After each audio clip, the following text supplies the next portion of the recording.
was cross. Why should Henry have a new shape, he grumbled. A shape good enough for me is good enough for him. He goes gallivanting off to Crewe, leaving us to do his work, and comes back saying how happy he feels. It's disgraceful. And there's another thing. Henry whistles too much. No respectable engine ever whistles loudly at stations. It isn't wrong, but we just don't do it. Poor Henry didn't feel happy anymore. Never mind, whispered Percy. I'm glad you're home again. I like your whistling. Goodbye, Henry, called Gordon. We're glad to have you with us again, but remember what I said. Later, Henry stopped at Edward's station.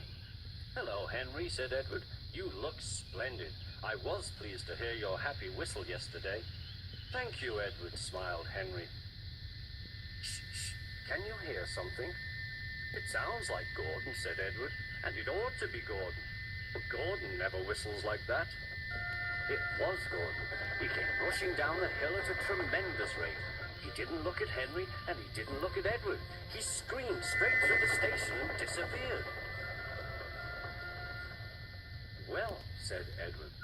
It isn't wrong, chuckled Henry, but we just don't do it. And he told Edward what Gordon had said.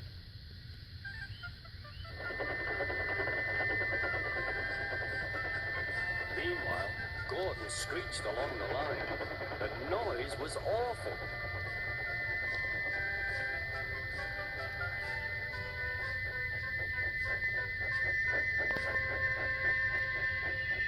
At the station, everyone held their ears. Sir Topham Hatt held his ears too. Take him away, he bellowed, and stop that noise! Gordon puffed sadly away, but he wouldn't stop whistling until two fitters climbed up and knocked his whistle valve in place. That night, Gordon slunk into the shed. He was glad it was empty. It isn't wrong, murmured Henry to no one in particular, but we just don't do it. No one mentioned whistles. Next morning, Henry was enjoying himself enormously. I feel so well, he sang. Trickety-trot, hopped his coaches. Then he saw some boys on a bridge. Peep, peep, hello, he whistled. Oh, he called. The boys didn't wave and take his number. They thought it fun to drop stones on him instead. They've broken our glass, sobbed the coaches.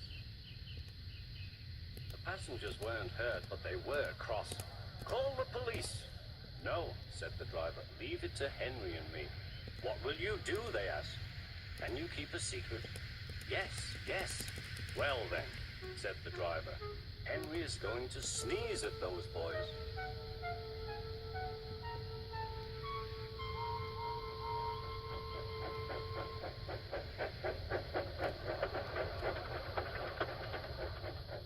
Lots of people were waiting at the station just before the bridge.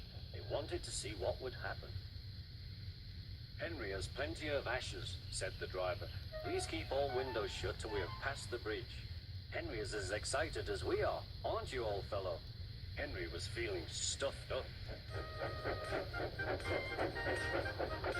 Soon they could see the boys, and they all had stones.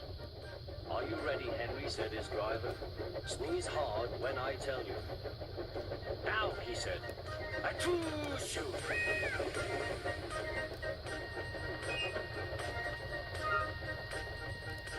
Well done, Henry, laughed his driver. Henry went home very pleased with himself.